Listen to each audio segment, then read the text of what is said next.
में दंगे नहीं होते।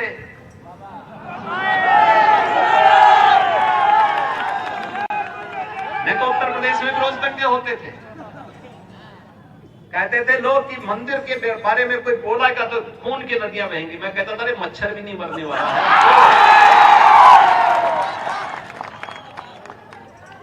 और भाइयों बहनों, बुलडोजर भी अब क्यों सड़क ही निर्माण नहीं करता है, इन माफियाओं की छाती को भी रौंदते हुए आगे बढ़ता है। उनकी संपत्तियों को जब्त करके गरीबों के लिए आवास बनाने का कार्य और बालिकाओं के लिए महिला संरक्षण गृह और अच्छे ट्रेनिंग सेंटर बनाने का काम भी करता है। और इसीलिए भाइयों बहनों, एक और अयोध्या में भगवान राम के भव्य मंदिर के निर्माण का कार्य है।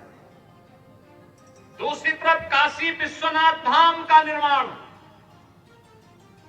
उज्जैन में महाकाल के महालोक का निर्माण, और भाइयों बहनों, उत्तराखंड के केदारपुरी और बद्रीनाथ धाम नए सिरे से सज और संवर रहे हैं।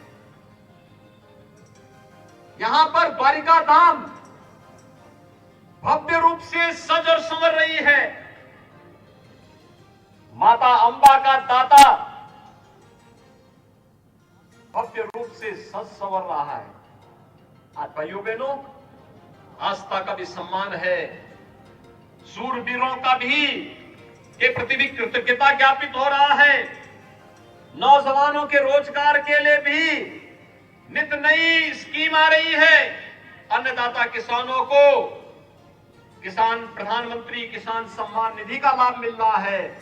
और अब तो भाजपा ने ये भी घोषणा कर दी है, फिर से 7वीं बार गुजरात में सरकार बनते ही आयुष्मान भारत की राशि अब 5 लाख से बढ़ाकर के 10 लाख रुपए सालाना हर गरीब को 10 लाख रुपए की स्वास्थ्य बीमा का कवर मिलेगा। निराश्रित महिला और वृद्धजनों को पेंशन की सुविधा पहले से मिल रही है, इसमें वृद्धि की बात हुई है। नए नए रोजगार सृजन के लिए कार्यक्रम चल रहे हैं। भाइयों बहनों, मैं आपसे पूछना चाहता हूं, क्या कांग्रेस रहती तो क्या कश्मीर से धारा 370 हट पाती? कांग्रेस रहती तो क्या अयोध्या में भगवान राम का मंदिर बन पाता? काशी में काशी विश्वनाथ धाम का निर्माण हो पाता? और कोरोना कालखंड में भाई बहन आकर के आपका हालचाल लिए थे क्या? तो फिर चुनाव के समय ही ये क्यों दिखाई देते हैं?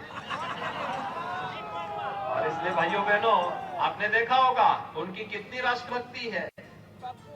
वो भारत जोड़ो यात्रा में चल रहे हैं, एक दिन कहते हैं कि राष्ट्रगान होगा और मंच पे खड़े होते हैं फिल्मी गाना बजने लगता है। भाइयों बहनों, इसीलिए मैं आपके पास आया हूं। कांग्रेस तो देश की सुरक्षा में सेंध लगाने वाली पार्टी है, शहीदों का अपमान करने वाली पार्टी है, सैनिकों का अपमान करने वाली पार्टी है। सरदार साहब को सम्मान नहीं दिया था कांग्रेस ने, और जब सरदार साहब ने संकल्प लिया था सोमनाथ मंदिर के पुनरुद्धार का, कांग्रेस के उस समय के नेतृत्व ने विरोध किया था। जब प्रथम राष्ट्रपति डॉक्टर राजेंद्र प्रसाद जी सोमनाथ मंदिर के प्राण प्रतिष्ठा कार्यक्रम में आ रहे थे, तब भी कांग्रेस ने विरोध किया था। भाइयों बहनों, आस्था का सम्मान भी नहीं कर सकती।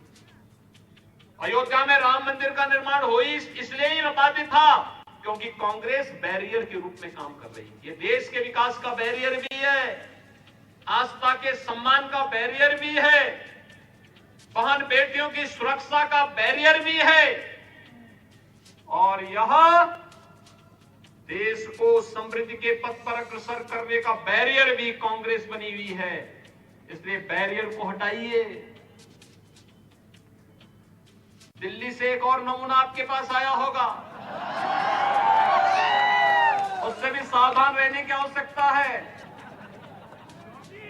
भाइयों बहनों, वो झाड़ू के नाम पर सब कुछ झाड़ करके लेके चला जाएगा।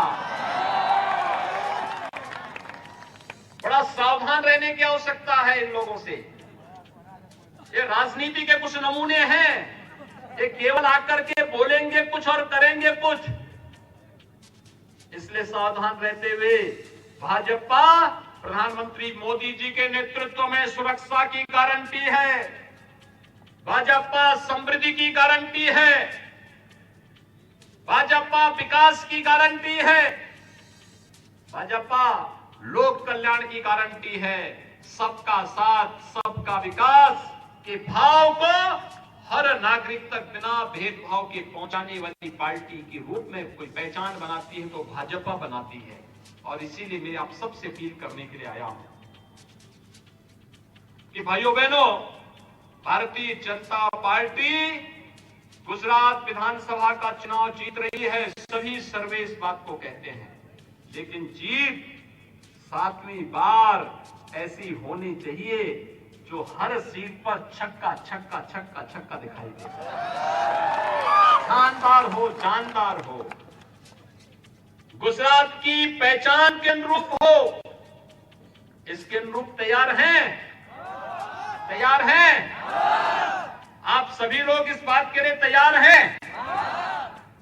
सो आप बधा भाजपा ने भव्य जीत आपसो हाथ ऊंचा करने समर्थन अपो। भारत माता की, भारत माता की, भारत माता की। आप सबसे अपील है, श्री गोविंद भाई परमार वे अपने दूसरे कार्यक्रम में मौजूद हैं। यहां पर मंच पर हमारे लोकप्रिय सांसद, यहां के जिलाध्यक्ष जी, हमारे राष्ट्रीय महासचिव जी, ये सभी लोग मौजूद हैं। और उन सब की उपस्थिति में श्री गोविंद भाई परमार को कमल चुनाव चिन्ह पर विजयी बना करके आप भेजेंगे। जय श्री राम, जय जय श्री राम। Children pose